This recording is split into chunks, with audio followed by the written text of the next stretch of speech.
que é autoestima? Autoestima é um sentimento que é gerado em nós quando eu sinto que alguém foi capaz de suportar o meu lado mal. E eu sou capaz de suportar meu lado mal.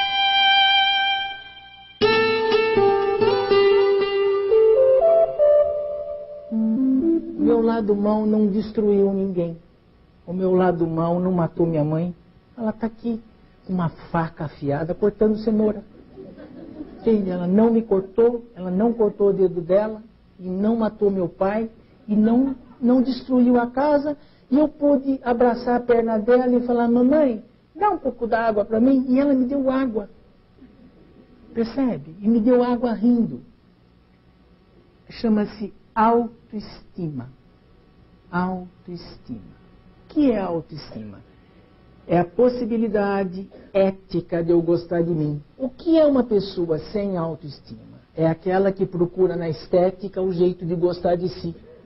Hoje, o nosso país é o recordista em colocação de silicone em crianças de 14 e 15 anos que não conseguem gostar dos seios, nem do nariz, nem da orelha, nem do cabelo, porque não tem como, eles não conseguem suportar o nariz. Imagine a raiva. Imagine o que elas sentem pelos outros.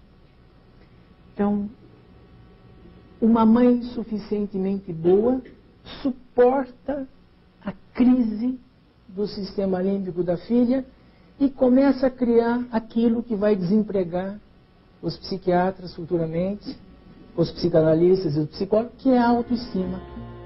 Quando você coloca limite, né, quando você ouve a palavra limite, é uma coisa meio que choca, né? Limite, absolutamente uma jaula fechada, onde aquilo é um pacote fechado. E eu lhe pergunto, será que aí não estaria a nova saída, ou uma saída que as pessoas deixaram de usar para usar uma metodologia mais nova, mais nobre, mas que também não deu um resultado tão bom, porque hoje a gente vê que o resultado me parece bastante trágico. Quando Winnicott e alguns psicanalistas começaram a falar de limites, as pessoas se assustaram muito, porque o limite se confunde muito com autoritarismo, né? Que história é essa de você? E a gente estava vivendo no início do século XX, e no meio do século XX, o século XX começa com a ideia desse ser livre.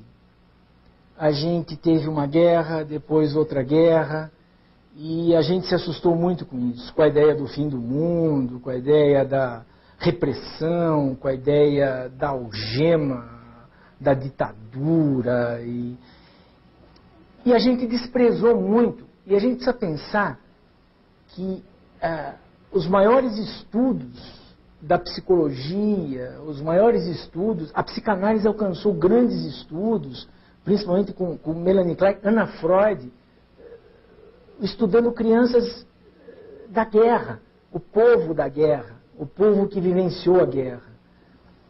Mas a gente desprezou isso em função de um pedagogismo estúpido, né? A coisa da pedagogia. A gente imaginou, a gente ainda vive a ideia de que o ser humano é um ser inteligente, racional.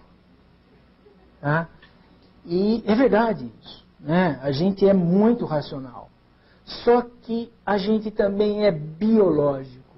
Biológico.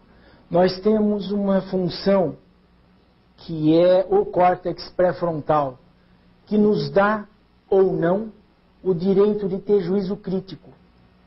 Juízo crítico. Quando é que o córtex pré-frontal funciona? Na frustração. Na frustração. Quando a criança tenta andar e cai, aí ela tenta andar de novo e cai, o córtex pré-frontal começa a dar a ela uma coisa chamada crítica. Crítica. Quando a criança faz um desenho e a ponta do lápis quebra e ela pede para apontar ou ela pega outro lápis e não desiste daquilo, o córtex pré-frontal funciona. Quando a criança chora, porque a ponta do lápis quebrou, e alguém aponta e devolve o lápis para ela e a mantém desenhando, o córtex pré-frontal funciona. Quando a ponta do lápis quebra e alguém tira o papel e dá um brinquedo, o córtex pré-frontal para de funcionar. O sistema límbico para. Quando eu digo assim, vamos tomar banho, filhinha, e ela fala, não quero tomar banho, e eu falo, tá bom, então brinca mais um pouco, eu tiro a crítica dela. Então, o que nós temos hoje no século XX, começo do século XXI? Crianças extremamente inteligentes, com emocional de nenê. Eu tenho adolescentes no consultório que falam 4 línguas, mexem no computador, são hackers. Eles entram na Casa Branca, entram não sei onde, entram no Congresso, mas entrar no Congresso não, acho que não precisa ser muito. Mas eles entram em um monte de lugares, eles fazem coisas incríveis com o computador e tem um emocional, a namorada briga com eles, eles falam em suicídio, porque eles não têm resistência à frustração. O que é o limite? O limite é a frustração que eu ofereço, dada por mim, que vou controlar isso, né? E vou controlar, né? A frustração que eu ofereço. O que é uma pessoa com juízo crítico? É aquela que para de fazer mal para o outro e para si mesmo. Quando eu ensino alguém a ter resistência à frustração, eu ensino alguém a ter autoestima. E quem tem autoestima, percebe? Não tem orelha grande, cabelo feio, nariz grande, seio pequeno. Tem vida. E tem a vida do outro também. Cuida de si, cuida do outro. Percebe? Nós erramos, porque a gente imaginou que frustração era sofrimento. E hoje nós sabemos, pela psicanálise, pela neurologia, pela endocrinologia, que frustração é um bem. Frustração é um bem. A frustração gera autoestima. A única coisa que gera autoestima é suportar a frustração. Não é que eu tenho que frustrar.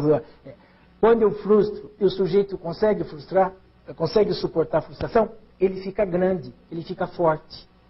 Ele para de olhar no espelho, ele começa a reparar nos outros, ele cuida do amigo, ele cuida do cachorro, ele cuida do filho, ele espera o almoço chegar, percebe? Ele suporta que o time perca. Nós erramos porque alguém negou a ideia de que a gente pode frustrar o filho, sim. Dizer não pelo nosso desejo. Isso não é autoritarismo. Isso é saúde mental. Mas nós estamos aprendendo isso hoje. E agora nós temos que fazer uma reparação nisso antes que seja tarde. Quando a criança domina seu sistema de excreção, ela sai da fase anal e inaugura-se uma nova fase, chamada fálica, que vai aproximadamente dos 4 aos 6 anos de idade. É o que nós vamos ver no próximo